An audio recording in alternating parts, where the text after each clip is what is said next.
Well, how are we, church? We good? All right, Brad's good. It's great to be with you this morning and just to be able to gather here and online, Facebook, Vimeo, website, whatever it is, just to gather together and worship the Lord together. If you're a guest with us today, just want to say welcome. My name is Patrick. I have the privilege of serving as one of the pastors here at Forest Lake. And so we're just excited that the Lord has brought you here as we get after him in worship this morning. You don't have to operate very long in our culture to know that, like, far and away, we are one of the most distracted people, some of the most distracted people, and one of the most distracted cultures in human history. Like, I don't know how dialed in you are to sociology, but sociologists today are just typing out study after study after study that show that by far we're one of the most distracted generations of people and one of the most distracted cultures in human history. We're tracking in human history. And just to give you a quick example of from my own life, a couple of weeks ago, we had a birthday party for our oldest, Riley Grace. And my job, I was voluntold to cook burgers and hot dogs. So I'm out there cooking burgers and hot dogs, and everything's going well. These hot dogs are looking amazing. If you don't like hot dogs, that's on you. So I'm cooking up these hot dogs, and then we finish up the party, and there's about 20 of them left. So I'm thinking, I got meals for like 2 weeks. So we finished the party, and at some point, we got kids coming out, parents coming in, grandparents coming in, phones going off, got a sermon to write, got a Bible. So there's about 8 different things happening, and at some point, between me putting up the hot dogs and me finishing up cleaning the rest of the party, I somehow just lost track of where the hot dogs went. So the next day, I came in from work, wanted a hot dog. I'm looking around, open the fridge, they're not there. I know there are like 20 of them left. So I open the fridge, they're not there. I think maybe I put them in the freezer, they're not there. And then I start getting angry because, like, somebody's eating my hot dogs. I told everybody in the house, these are my hot dogs. Don't touch them. Off limits. Have anything else. These are my hot dogs. So my daughter comes in. Hey, Daddy, what's for dinner? I don't even check up. I say, hey, what'd you do with my hot dogs? Did you eat my hot dogs? What's your problem? And Jacqueline comes in. She's like, hey, what's for dinner? I said, well, it's going to be hot dogs. But somebody ate my hot dogs. So who ate my hot dogs? And then she said, maybe you put them in the Tupperware drawer. I thought, nah, come on, dude, that's ridiculous.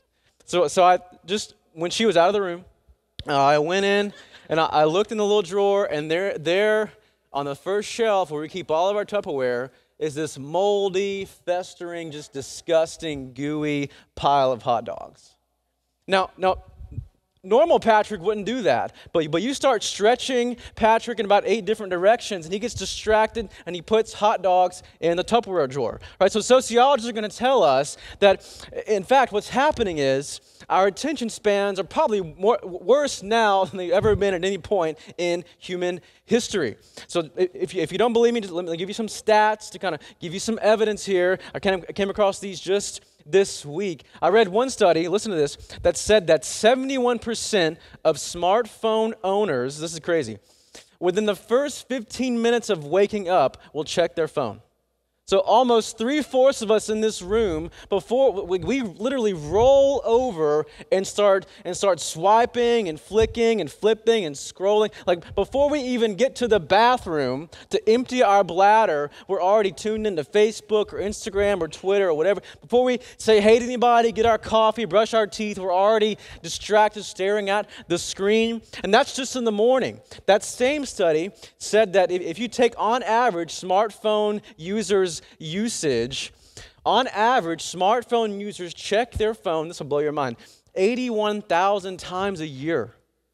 That's almost 200 times a day, or every 4.5 minutes of your waking lives. Some of you have already checked your phone 6 times, and I've been up here for like 2 minutes. So we're just dialed into, I've got to have a screen, got to be behind a screen, I've got to be dialed into something. And if you haven't already checked your phone, it won't be long, give it a couple of minutes, and you'll start to feel its gravitational pull, right? It's whispering to you, check me, look at me, tap me, give me your attention. Is it not? Now, I'm not knocking your phone. We'll come back to that in a second.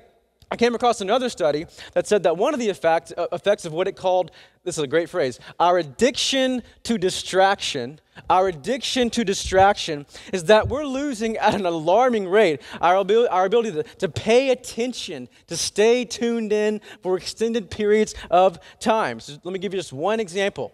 In 2015, Microsoft put out this study. Here's what they said. They said that they tracked attention span. So they said that the average person's attention span in the year 2000, 20 years ago now, was about 12 seconds. Okay? And they said that since that time, as a result of smartphones and tablet usage, it's now in 2015 about 9 seconds, 8 seconds. It's probably a tick less than that now because we're 5 years past that study. Now, what do you think the average attention span of a goldfish is? It's 9 seconds. 9 seconds. Are you feeling the weight of this? So this means that your little pet goldfish at home has a longer attention span than you do.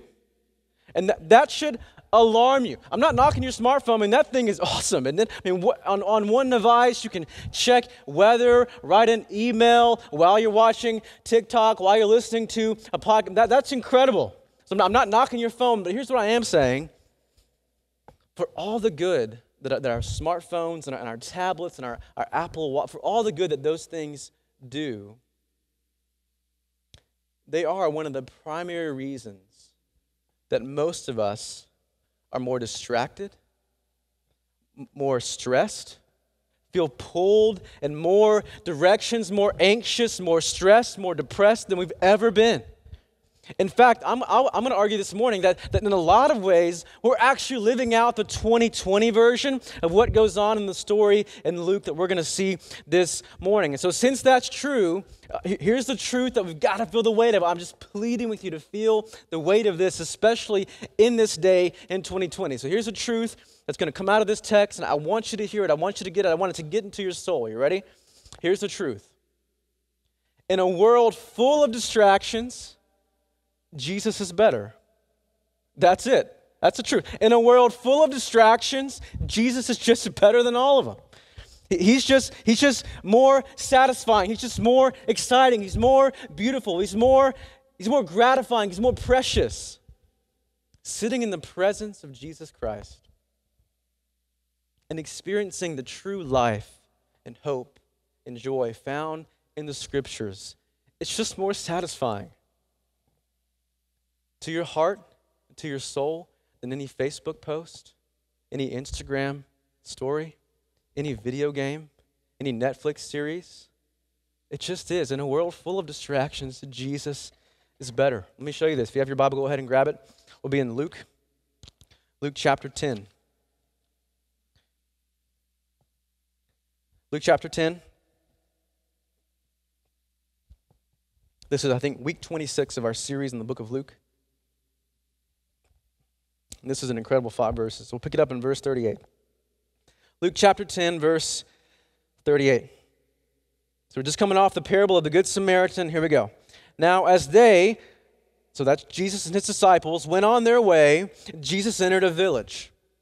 And a woman named Martha welcomed him into her house. And she had a sister called Mary who sat at the Lord's feet and listened to his teaching. But Martha was what's that word? Was distracted with much serving. And she went up to Jesus and said, Lord, do you not care that my sister has left me to serve alone? Tell her then to help me.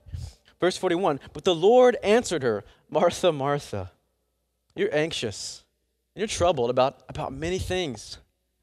But one thing is necessary. Mary has chosen the good portion. If you have a pen or pencil, just underline that phrase. That's an incredible phrase. The good portion, which will not be taken away from her. So all I want us to do this morning is just camp out on this one word, distracted, in verse 40. I want to lay before you sort of what it means, and then 3 lessons, 3 truths about distraction that pop out of this text, this story teaches us, and then I want to land by having an honest conversation with you about how this should impact your life this week. All right, so here we go. Just to make sure we're tracking verse 40, let's read it again. But Martha was distracted with much serving. There it is. That's the word. She was distracted. Now, here's what's so interesting about this word. It's the only time it appears in the entire New Testament. And it literally means to be pulled away from, to be drawn away from, to be stripped away from. So I don't know if this will help, but in the Middle Ages, there was a form of torture where they would actually tie someone's limbs to 4 horses and then just let them loose in different directions. So that you know what the French called that? They called that distraction. Kind of like subtraction, but a lot grosser than that. So that's a kind of PG-13 word picture of what's going on when Luke uses this word distracted to describe Martha in verse 40. He's saying her focus, her attention, her affections are being pulled, they're being torn apart, they're being separated from, and it just goes bad for Martha in this story. And yet, if we'll dial in, if we'll pay attention to what happens in this story, we're going to get 3 truths about distractions and how they can wreck, shop, and wreak havoc on us if we're not careful. Here's the first truth. We get it in verse 40. Here's the first truth about distraction that we get from this text. You ready? Distraction enslaves an insecure heart. Distraction enslaves an insecure heart. So get what's happening here. Jesus and his 12 disciples show up to a town. We know from John that that's Bethany.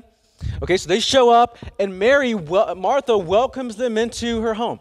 So what that would have meant is that she was responsible for making the meals were cooked, making sure that people had plenty of food and wine, making sure that everybody had everything they needed. Her role was to serve, to be hospitable. So Martha's busy. She's cooking, she's prepping, she's cleaning, she's serving. And what's Mary doing? She's just sitting and listening to Jesus teach. And at some point, man, Martha just loses it. She reaches a boiling point. Here she is frantically running about, cooking and serving and pouring and make sure everybody has everything they need. While here's Mary just sitting there doing absolutely nothing to help her. And she just flips a lid. So she storms up to Jesus, which would have been terribly inappropriate in this day. Because in that day, just a little quick history for you. In that day, the male quarters and the female quarters were totally separate. So you didn't really, as a female, go into the male quarters where they were having teaching or discipleship or instruction. You didn't do that. So she storms up to Jesus and says, look at her question. This is so awkward. Here's her question. Do you not care that my sister has left me to serve alone? Tell her then to help me. Now, that question, do you not care that my sister has left me to serve alone, is crucial because it reveals something about Martha. It shows us something about Martha. In particular, it shows us that in this moment, Martha's got some heart issues. She's got some heart issues. Something's off in her soul. And in particular, Martha's question reveals that part of what's behind her busyness, part of what's driving her distraction, part of what's underneath the surface of her question/complaint is her own insecurity. Is an insecure heart. It's a heart that needs to be needed. I need to be noticed. I need to be recognized. I need somebody to pay attention to me. She's somehow along the way, her heart has begun to gravitate toward finding meaning in her busyness and her performance for Jesus. It's a heart that's constantly measuring value and worth and significance, not in what God has said about her, but in what others say about her. And somewhere along the way, Martha gets distracted. She gets distracted from the gospel. Somewhere along the way, Martha has allowed her busyness and her performance for Jesus to distract her, to pull her away and pull her into a type of insecurity that's constantly looking to others for the recognition and applause and significance that she already has in Jesus Christ. Somewhere along the way, Martha gets distracted. She gets pulled away from the good news. This is great news. Listen to this, that if you put your faith in Christ, you're His, and He's yours. And that means that your identity is secure. You're a child of the God of the universe. A blood-bought child of the God of the... And that's what gives you value. That's what gives you worth. That's what gives you significance. Not on what you do for Jesus, but on what he's done for you in his life, death, and resurrection. So the first thing we get about distraction here, the first truth, is that it enslaves an insecure heart. The second truth we get is related. We get it from verse 41. Not only does distraction enslave an insecure heart, it seduces an empty heart. Distraction seduces an empty heart. See, Martha pops off to Jesus, and she thinks she's right. She thinks Mary's in the wrong. And Martha fully expects, the way she asks this question, she fully expects Jesus to say, yeah, Mary, what are you doing? Get back in the kitchen and help Martha cook and clean and prep and serve. But that's not Jesus' play, is it? That's not what he says. Instead, he actually makes the situation even more awkward by publicly rebuking, in a way, Mary for what she asked. Verse 41, but the Lord answered her, Martha, Martha, you are anxious and troubled about many things. But one thing is necessary. Mary has chosen the good portion, and it's not going to be taken away from her. So did you catch those two words that Jesus uses to describe Mary in this verse? What are they? Martha, Martha, Martha, you're anxious and you're troubled. This is for free. How does Jesus know this? Because he's God in the flesh. So Jesus always knows the condition of your heart. You can fool church folk, but you can't fool the King of the universe. That's free. So these two words, anxious and troubled, they work together. So essentially, here's what Jesus is saying. He's saying, listen, Martha, I love you.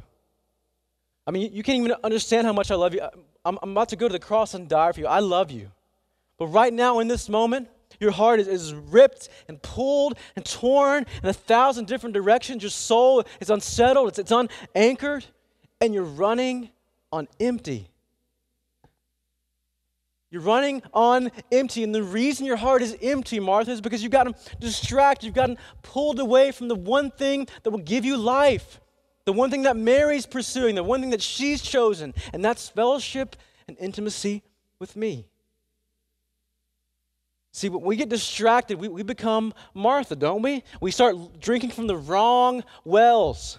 Are you tracking with that? So we start looking for hope and security and joy and people and circumstances and stuff that can't give us hope and security and joy because God hasn't designed them to. We start drinking from the wrong well. And what Jesus is teaching Martha here is this. She's gotten so distracted with much serving, with many things, that she's been pulled away from the one thing. The one thing that's necessary, the one thing that matters, the one thing that can satisfy her longing for recognition and applause and approval, that one thing that can soothe her weary, anxious, troubled heart. And what's that one thing? It's Jesus. It's himself. He's the good portion. He's the necessary thing. He's what matters more than anything else. See, he's the one that can give peace to your anxious soul. He's the one that can give you rest when you're just weary and on fumes. He's the one who promises just 2 chapters later that if we'll just draw near to him and seek after him harder than anything else, then when we're tired and weary and empty, he'll give us rest. But when you get distracted, you don't think that way, do you? I don't. We don't think that way. So when we get distracted, we get distracted from fixing our eyes on Jesus and putting our hope and security and all this stuff that's around us, and we get anxious, we get troubled, we get worried, we get stressed, we get depressed, start slipping off the rails. Can anybody testify to anything like that? Am I alone in feeling that way in this season? See, distraction enslaves an insecure heart. It seduces an empty heart. And the third thing is distraction rules an unprioritized heart. Distraction dominates an unprioritized heart. See, here's what's interesting about how Jesus responds to Martha. Notice what he says. When she comes up to him and complains, look at what he says. He doesn't tell her that what she's doing is wrong. You see that? Verses 41 and 42. Here's what he says. Martha, you're anxious and troubled about many things, but one thing is necessary. Mary has chosen the good portion, which won't be taken from her. So notice what he didn't say is, what are you doing, Martha? You're way off the rail. He didn't say that you're completely in the wrong here. What Jesus says is, Jesus' diagnosis of what's gone wrong in Mary's heart is not that she's doing something wrong.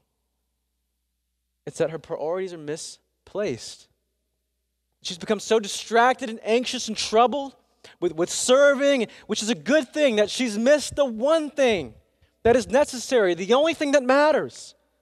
So for all the good that Martha thinks she's doing and rolling out the red carpet for Jesus and his disciples, what he's trying to teach her here is that in the end, she's gotten distracted. She's been pulled away. She's been lured in to making secondary things primary. To exchanging what's best for what's good.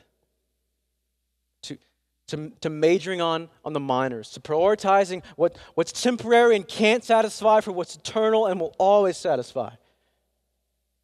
So distraction, it'll enslave an insecure heart. It'll seduce an empty heart, and it'll dominate an unprioritized heart. Now, let's chat. And there's really one rule for this conversation, and it's the same rule that I tell the guys that I disciple in our community groups. There's one rule in this conversation, is that you be honest. That's it. Be honest. And I promise you that this conversation will be encouraging if you'll just be honest. Here's what I know. For some of you in this room right now, what's distracting you, what's pulling you away from close, intimate fellowship, from sitting at the feet of Jesus and listening to his word, what's pulling you away is your insecurities. Is an insecure heart. Like, I don't know about you, maybe you're further along than I am, but I'm constantly battling two insecurities every single day, God help me. The need to be liked and the need for people to think that I'm smart. Those are every single day my feet hit the floor. I'm battling to some degree those two insecurities, that I want people to like me, I want them to think I'm likable, I want people to think I'm funny, and I want them to think I'm smart. I want you to think that I know stuff, that I'm intelligent. And do you know when the fight against those two insecurities is the most gruesome, when the battle is the fiercest, when I get distracted, when I get pulled away from daily sitting at Jesus' feet, and having his word go to work in my heart, when I get distracted from the amazing news that the gospel frees me from wanting everybody to like me. Because God already likes me in Jesus. He loves me, and not some future version of me, the me that's right here, right now, with all my insecurities and hang-ups and weaknesses and failures. So what about you? What insecurities are distracting you from enjoying and resting in the good portion? Maybe for you, it's a constant need to have more money than those around you. Maybe for you, it's a constant need to have more power, more recognition, more accolades than those around you. Or maybe for you, you're just like me and you just want people to like you and think you're funny. I don't know where you are, but here's what I do know. If we could get really honest with one another, we'd find that almost all of us in this room walk in here with some really deep insecurities that constantly threaten to lure and tempt and distract us away from really believing in your guts that if you're a follower of Christ, God's love for you, his affection for you is completely secure in Jesus. That he loves you right now. Not some future version of you, but you right now. And that's not because you're awesome. It's because God is awesome. It's because Jesus, what he's done for you in his life, death, and resurrection, he's awesome. So your identity is secure in him. You can be freed from constantly wanting more money, more power, more recognition, people to like you, people to think you're funny. You're free, just breathe out.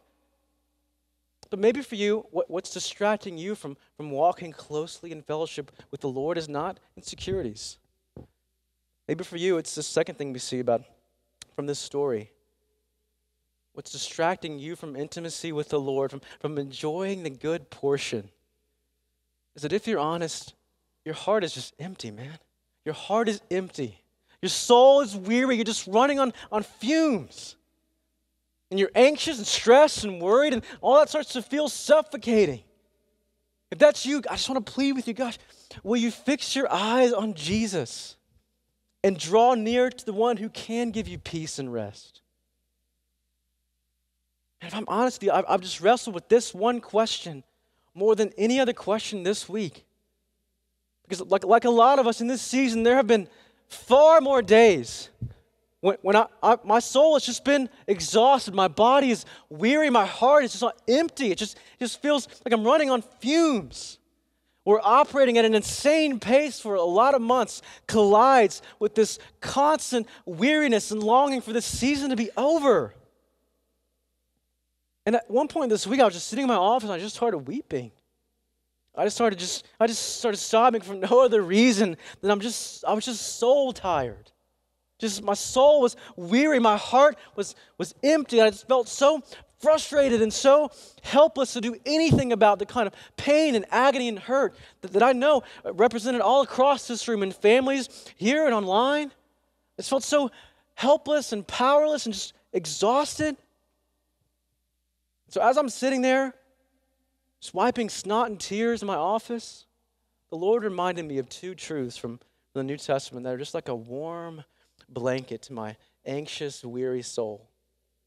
The first one was from Philippians 4:6, where Paul says, do not be anxious about anything,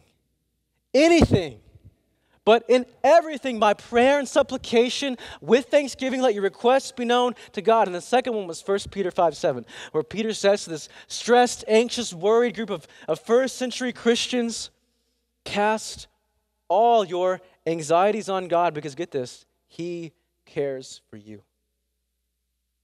The God of the universe cares for you. Wherever you are, He cares for you. He wants you to lay your anxiety and stress and worry at His feet.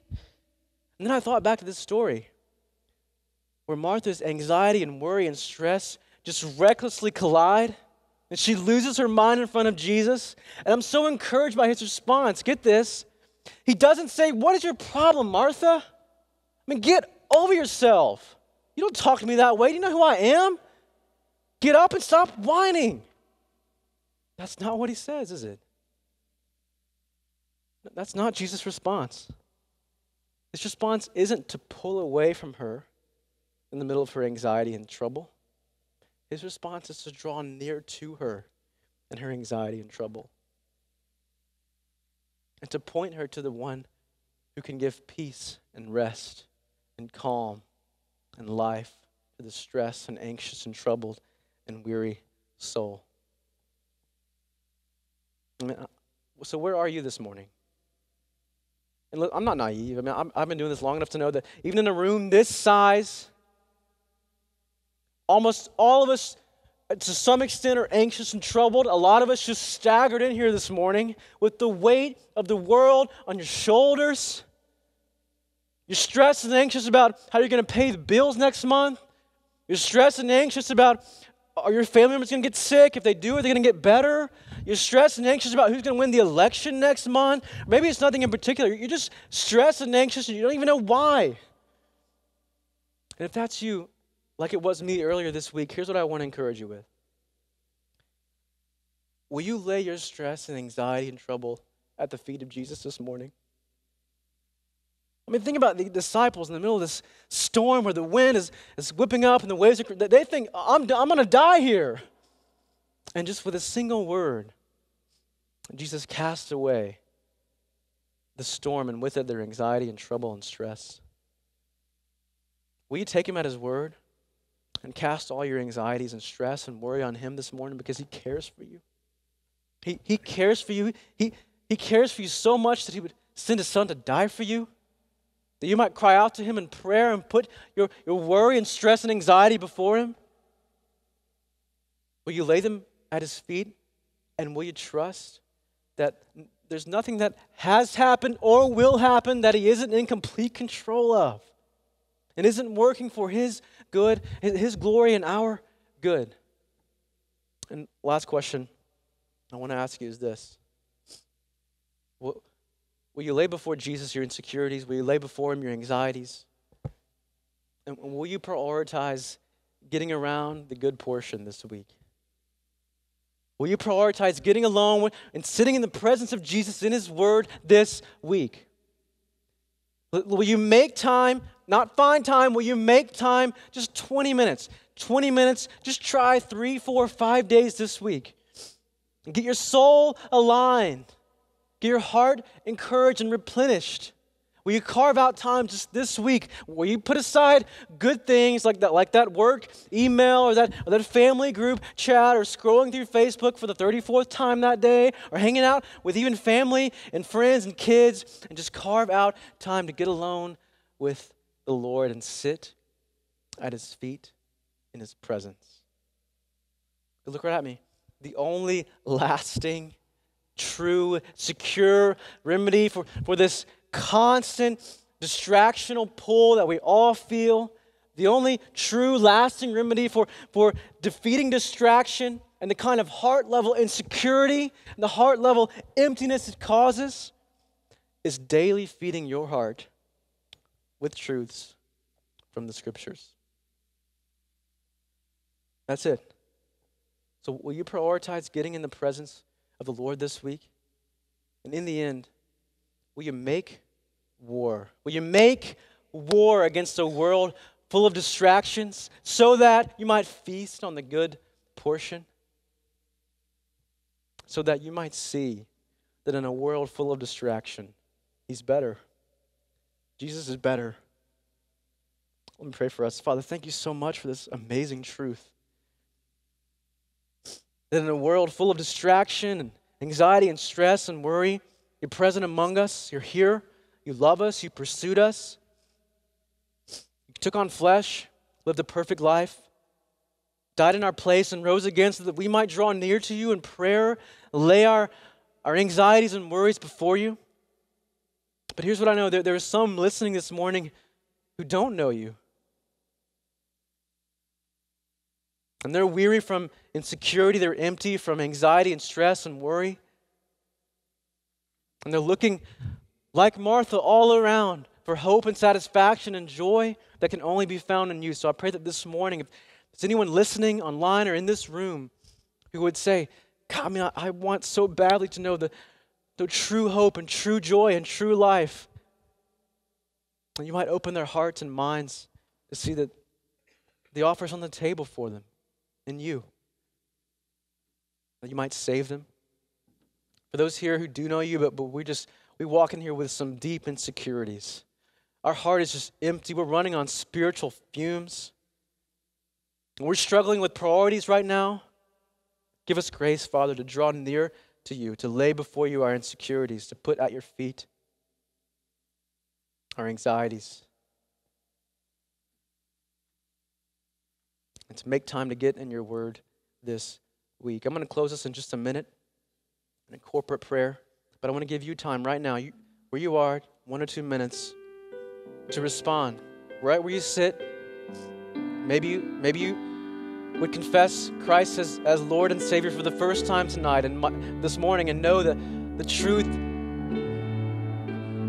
that only in Him is true satisfaction and joy found. And maybe you need to lay before Him some insecurities, some anxieties. Maybe you need to ask Him to rearrange your affections and redraw the lines of your hearts that you might pursue His word this week. You take a minute, you respond, and then I'll close this in a corporate prayer.